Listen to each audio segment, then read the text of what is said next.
I went into my writing hut about a year and a half ago, and I decided that it might be a helpful contribution to help my readers better understand that, yeah, historically, we knew that when somebody died, you'd keep them around for 2 or 3 days, and you invited people to come and say hello. We didn't quickly approach each other and say, you need to say goodbye. We knew that the pathway to ever getting to any kind of goodbye was spending time wrapping ourselves in hello, hello, hello. So one section of my book gives illustration after illustration of how we historically, anchored in wisdom, knew that in any way to get to goodbye, you were going to have to spend some time saying hello.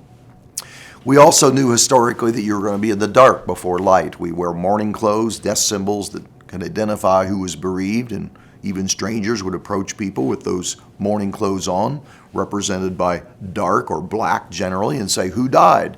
And then we would honor your love story again and again and again, knowing that downward movement in your psyche, or being in the dark metaphorically, was going to precede any kind of movement toward the light.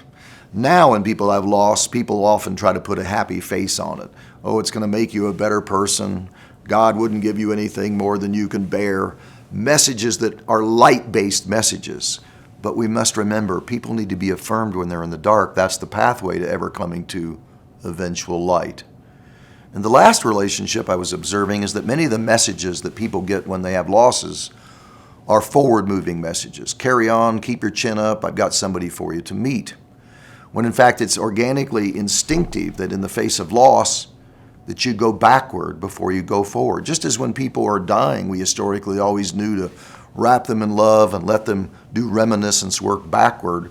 It's only been in recent years that people will project, go toward the light, you can go now. We never did that. As we became more uncomfortable with death, we're less familiar with it, we try to manage it instead of letting it be unfolded as an experience that's natural.